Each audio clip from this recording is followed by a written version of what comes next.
আসসালামু আলাইকুম। তো সকালে যে ব্যাপারটা কথা বলতে চাইছিলাম, এটা আমি কথাটা শেষ করতে পারিনি।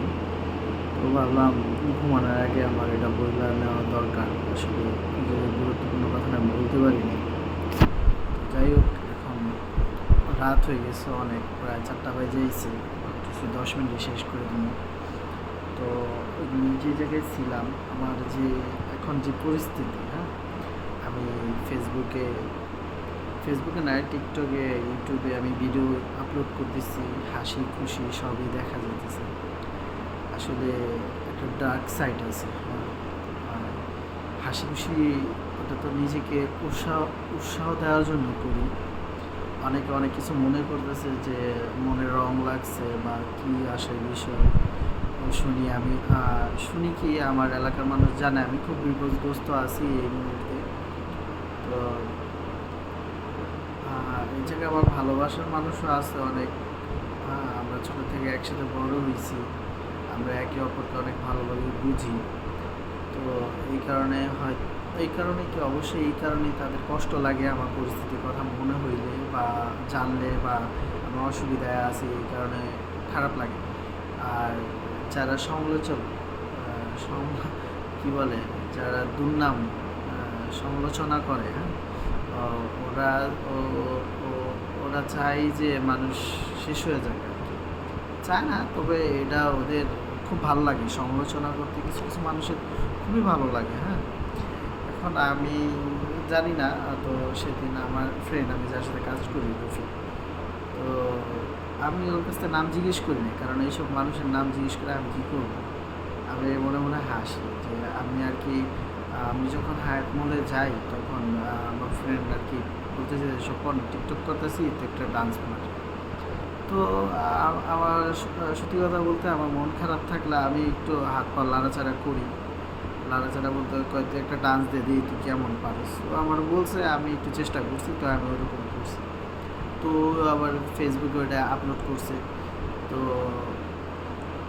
আপলোড করার পর ওরা একজন নাকি কল দিয়ে বলছে, কিরে আর পান্নার নাতি নাকি বিপদে আছে, ওদের নাচে ফেসবুকে আইসা, এটা ওরে কইছে।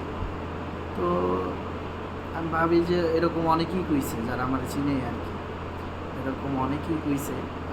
তাতে আমার কোনো মাথা ব্যথা নেই। আর অবশ্য আমার নানা পান ব্যাগ বিক্রি করে, হ্যাঁ, মার্কেট, ওনার দোকান ছিল, এখন যদি ওই দোকানটা আমার ছোটো ভাই চালাইতেছে, ওর আন্ডারেই আছে। তো অতীত ভুলা যাওয়াটা এটা ঠিক না, হ্যাঁ। আমার নানার এখন অবস্থা খুব খারাপ, কিন্তু কার কাছে কিন্তু উধার করে চলে না, হ্যাঁ। ওনার যেটুকু আছে উনি ওটুকু নিয়ে সন্তুষ্ট থাকে, হ্যাঁ, বা জুয়া খেলে না বা কিছু করে না। অবশ্য ওনার ছেলে অধপতনে গেছে, তাই ওনার এখন সমস্যা হয়েছে। তো যারা সমালোচনা করে তারা সতর্ক থাকেন, হ্যাঁ, কারণ পরের নাম্বারটা যদি আপনার হয়, আপনিও বিপদে পড়তে পারেন। তো আশা করি এরকম না হোক আপনাদের সাথে। তো বেশিরভাগ মানুষ যারা সমালোচনা করে বা এরকম হ্যাপি থাকে সমালোচনা করে, তারা একটু বিপদে পড়ে, আগে আর পরে।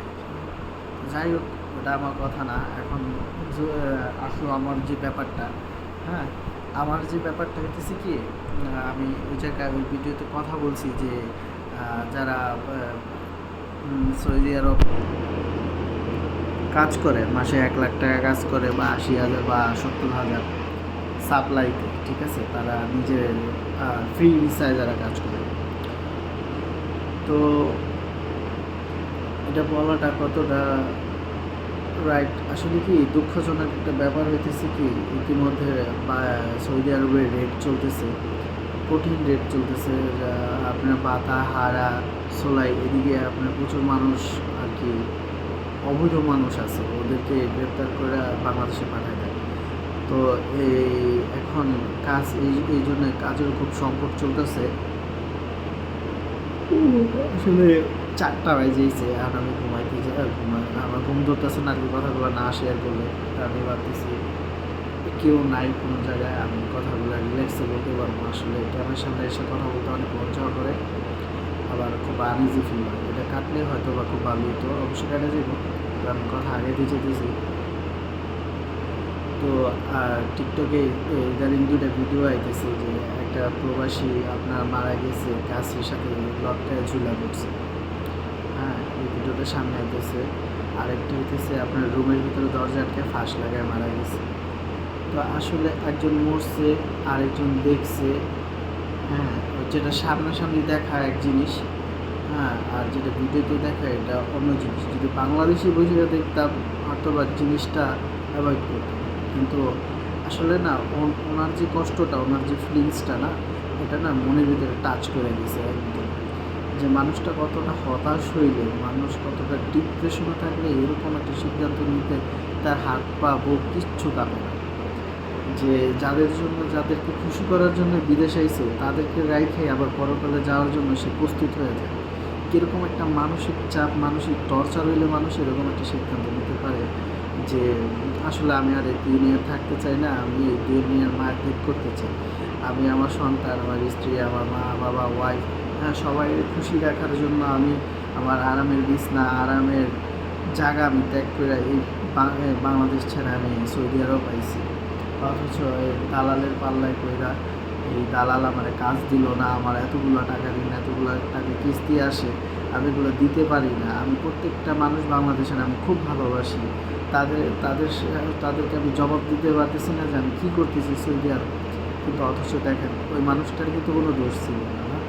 যে মানুষটার দালাল নিয়ে আইছে, তার অনেক স্বপ্ন দেখাইছে, তার ভিটা বাড়ি বেচাইছে, অনেক কিছু বইলা তারা নিয়েছে, যেমন আমার বইলা নিয়েছে। আমি মাসে 50,000 টাকা কি 40,000 টাকা অনায়াসে আমি পাঠাইতে পারি।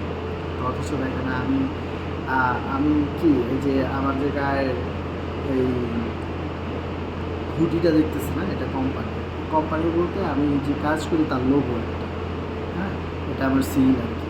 এটা আমি বিগত কতদিন ধরে গায়ে দিতেছি, এটা নাই বলি, কিন্তু আমি এটা ধুইতে পারতেছি না, ধোয়ার সময় নেই।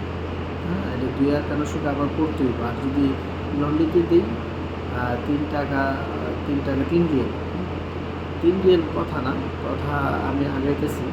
আমি যে জায়গায় শুই, হ্যাঁ, আমি ফ্লোরে শুই বলতে একটা আপনার কী বলে যে একটা বেড আছে, হ্যাঁ, ওটা আমার ফ্রেন্ড আমাকে দিচ্ছে যে তুই এটাতে শু। তো এতদিন আমি ওর একটা কম্বল ইউজ করছি।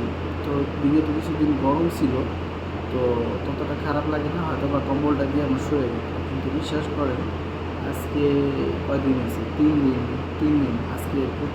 এখন হয়তো বা শীত আগে ছিল, আমি জিনিসটা খেয়াল করিনি। যখন ওর আবার একটা ভাই হয়েছে, ঠিক আছে, তো ও আমার কইছে কি এখন আসলে এটা কী বলে, উত্তরটা আমার জানা আছে কিন্তু আমি বলতে চাইতেছি না। তো আমার একটা কম্বল কিনা খুবই জরুরি, একটা কম্বল, একটা বালিশ। আমি এতদিন যাবত আজকে 1 মাস 1.5 মাস এই জায়গায় আছি, বালিশ ছাড়া ঘুমাইতেছি। তো ফিরে শরীর কি মেলা খারাপ নেই? তো এখন আমার একটা বালিশ কেনা জরুরি, একটা কম্বল কেনা জরুরি, আর একটা শু কেনা জরুরি। তো এগুলো আমার খুব জরুরি, আমি সময়ের কারণে কিনতে পারতেছি না, টাকা আছে সাথে। কিন্তু এগুলোর পাশাপাশি আবার যেটা চিন্তা করি যে বাড়িতে টাকা পাঠাইতে হইব, আমি ব্যাপারটা যেরকম নর্মাল করে বলতে চাইতেছি হয়তো হইতেছি, কিন্তু আসলে ব্যাপারটা ওরকম নর্মাল না। এটা প্রত্যেকটা মানুষের জায়গা থেকে, তার অন্তরে যে কিছু আসলে এখন যদি ভাইবা নেই, বাংলাদেশে আমার কিছু করার ছিল না, কিন্তু আমার কিছু করার ছিল, আমি করি নাই। আমি নিজ থেকে বিদেশ আইসি, আবার যাতায়াত করেন, ডিসিশন নিচে আসছি। স্বপ্ন তো আছে তো, বাট এখন যেহেতু অবৈধ, এখন শুধু এটা চিন্তা করতেছি যে কিছু যেরকম হোক বছরখানি চলে যায়, কোনো ব্যাপার না। এরকমভাবে গেলেই হয়েছে, আল্লাহ যেরকম রাখে। অবশ্য সত্যি বড় কথা, মানুষের যতটুকু রিজিক থাকে তার বাইরে সে নিতেও পারে না, তার বাইরে সে চাইলেও ভোগ করতে পারে না। তো আগামা থাকলে হয়তো ভালোই।